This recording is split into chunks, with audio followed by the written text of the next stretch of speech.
২০০৯ সালের ফেব্রুয়ারির ঘটনা সশস্ত্র বাহিনীর উপর বড় আঘাত ছিল, এমন মন্তব্য করলেন প্রধানমন্ত্রী তারেক রহমান। বলেন, পোশাকধারী বাহিনীর জন্য পেশাদারিত্ব, একতা, শৃঙ্খলা ও চেইন অফ কমান্ড এর গুরুত্ব অপরিসীম। আর সশস্ত্র বাহিনী বাংলাদেশের স্বাধীনতা, সম্মান ও সাহসের প্রতীক বলেও জানান প্রধানমন্ত্রী। দুপুরে সেনাকুঞ্জে এক অনুষ্ঠানে তিনি এসব কথা বলেন। বিস্তারিত আওলাদ বাবলুর প্রতিবেদনে।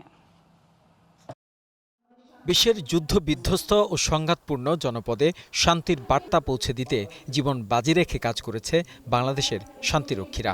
আন্তর্জাতিক জাতিসংঘ শান্তিরক্ষা দিবসে সেই বীর সদস্যদের অবদান স্মরণে সেনাকুঞ্জে এ অনুষ্ঠানে হাজির হন প্রধানমন্ত্রী তারেক রহমান। সশস্ত্র বাহিনীর ভূমিকা প্রসঙ্গ তুলে ধরে প্রধানমন্ত্রী বলেন, স্বাধীনতা যুদ্ধে সেনাবাহিনীর ভূমিকা ছিল ঐতিহাসিক। সেই গৌরব সশস্ত্র বাহিনীর জন্য চিরন্তন প্রেরণার উৎস। একটি দেশের সশস্ত্র বাহিনী দেশের স্বাধীনতা, সম্মান এবং সাহসের প্রতীক। বাংলাদেশের জন্মযুদ্ধে সেনাবাহিনীর ভূমিকা ছিল ঐতিহাসিক। সেনাবাহিনীর একজন মেজর বাংলাদেশের স্বাধীনতা ঘোষণা করেছিলেন।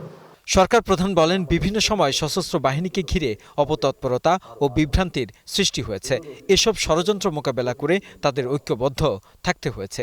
এ সময় উল্লেখ করেন ২০০৯ সালের ফেব্রুয়ারির ঘটনা। ২০০৯ সালের ফেব্রুয়ারি মাসে সশস্ত্র বাহিনীর উপরে সর্বগ্রাসী আঘাতটি এসেছিল। সেই আঘাতটির ফলে বাংলাদেশে কি ঘটেছিল সেটি এখানে উপস্থিত আমাদের সকলের জানা। সুতরাং ইউনিফর্মধারী বাহিনীর জন্য প্রধান বার্তাটি হল প্রফেশনালিজম, ইউনিটি, ডিসিপ্লিন এবং চেইন অফ কমান্ড ছাড়া সম্মান এবং মর্যাদার সঙ্গে টিকে থাকা কঠিন। এ সময় সেনাপ্রধান ওয়াকারুজ্জামান বিশ্বের ৯টি দেশে কর্মরত থাকা শান্তিরক্ষা সদস্যদের দক্ষ কর্মকাণ্ডের প্রশংসা করেন। সদস্যদের পাশাপাশি আমাদের নারী শান্তিরক্ষীরাও অগ্রণী ভূমিকা পালন করে যাচ্ছেন। অদ্যাবধি বাংলাদেশের সশস্ত্র বাহিনী এবং পুলিশের সর্বমোট ৩,৯০৫ জন মহিলা শান্তিরক্ষী সফলভাবে তাদের দায়িত্ব পালন করেছেন।